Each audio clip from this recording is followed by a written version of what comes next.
Hey guys, so guess what? You know that we've been doing a road trip, right? From Penang all the way to Johor. So we're now sitting in my friend's house in Iskandar Putri in the state of Johor. So this video is going to be a little bit different than all our previous videos because this is just a casual conversation between two friends talking about the differences between living in Malaysia, Singapore, and this is my friend Socks, who's a Singaporean. Here's a fun fact about Socks, okay? She is the first woman commanding officer in the Singapore Artillery. So that means she's pretty famous in Singapore, guys. I guess so. Hi everybody, I'm Socks. I'm a Singaporean living in Johor and I've been living here for the last 6 months. So why did you decide to move here? Okay, so I think the key thing here, as you can see, is the physical space. You know, it's like coming in here, driving into the estate already is like, wow, just so much physical space. And with the physical space comes emotional space. It just opens up. Oh, what do you mean by that? So in Singapore, you know, everybody is going about their life, everything, you know. Even though I've not been working, right?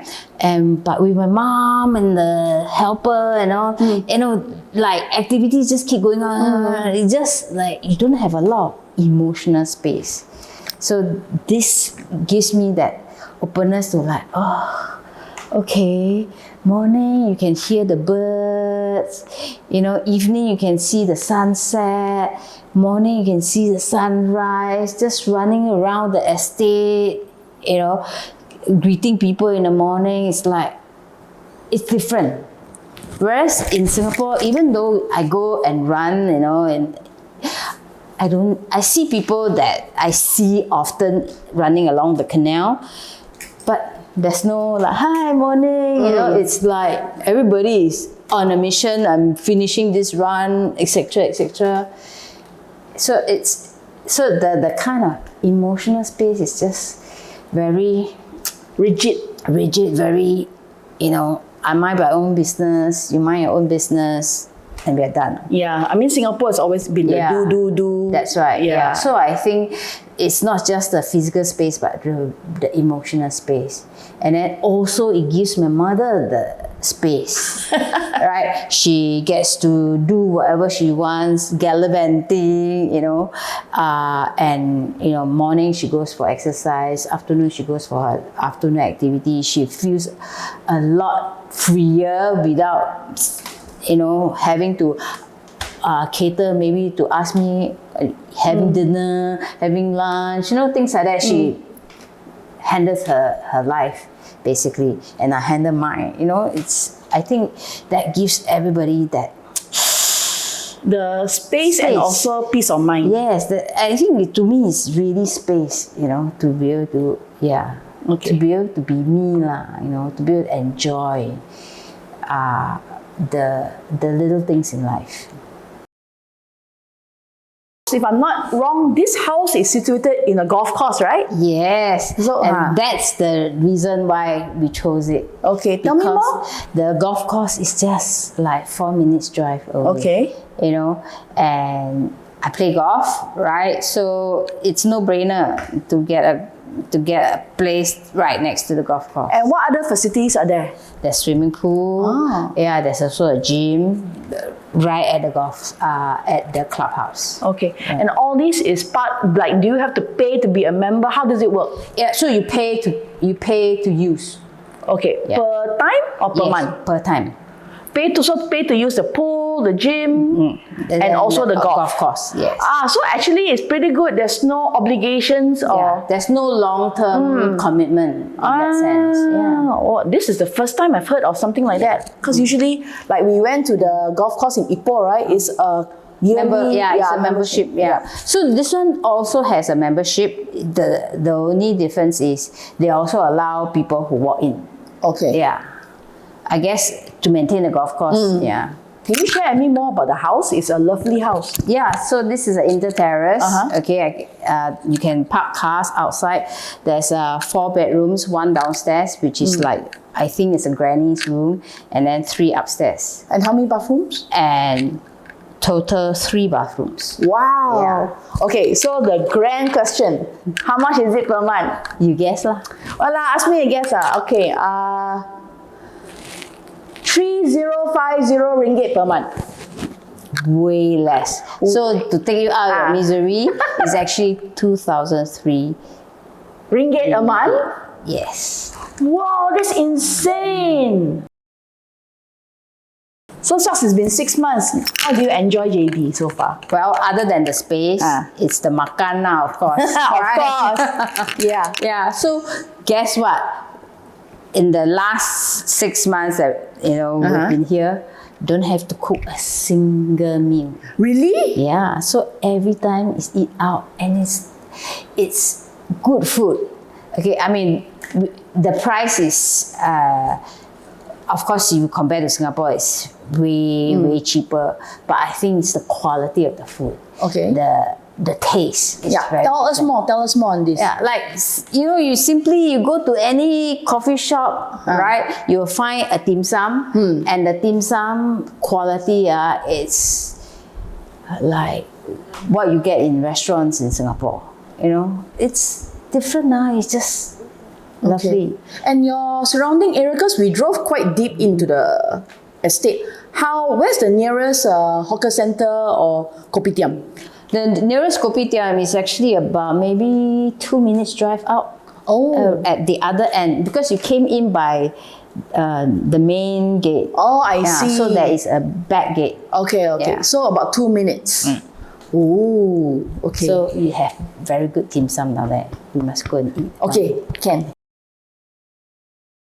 Wow, so just by food alone, right? How much do you think you save every month in Sing dollars? At least 50%. 50%? Yeah, and we don't just only eat the hawker food, no. But of course, hawker food is like damn nice, okay. But occasionally we'll go restaurant, Japanese restaurant, have steak, Italian restaurant, and all. Yeah, so it's 50%. And it's easily available around your estate, right? Right. So you don't need to actually go into Johor Bahru town to go and get your food, right? Yeah, unless I'm going there to buy something. I don't have to go there. Okay. So the surrounding, like Galang Pata, I can't remember the place's name. Yeah, we can get a lot of good food and good stuff. Hey, so Socks, I know you. I'm sure you've done road trips in Malaysia already, right? For sure. So where have you been? So we went up to KL, Gentings, Ipoh, Penang, and also this place called Sikinchan. Yeah, we were just there. Yeah. Okay. So we've done a couple of road trips, and I think the beautiful part about we are on this side of the causeway, right? We just and go. Whereas when we have to meet our friends, they have to cater in additional hours to meet us. Yeah, the keyword here is hours, not 1 hour. Okay, it's hours. Because the causeway now the jam is quite insane, no? Yeah, especially even though we set off early in the morning, the difference is still at least 2 hours. Yeah. Ouch. I'm so glad I'm in Penang. Yeah.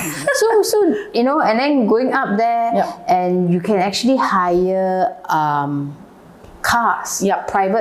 Private hires and go. You don't even need to bother about driving even. That's true. Yeah. So then you get there. Grab is so convenient these days, right? Of course, you don't stay in ulu places lah. You stay within town area and all this. Yeah, very easy. Yeah. You know what we should do? We should do a road trip to Terengganu. All of us. Terengganu. Quite fun. That'll be fun. That'll be fun. How's it been shopping in Johor as compared to Singapore? Do you miss anything? Like, can you find everything you need in Johor? Okay, so I'm a very simple person, right? So the things I need, basically, I find it here. Of course, except for like gourmet ice cream, occasionally you want special. Like what? Movenpick, Like Movenpick, others. others, creamier. They don't have this kind. Yeah, because that one Singapore of course will have lah.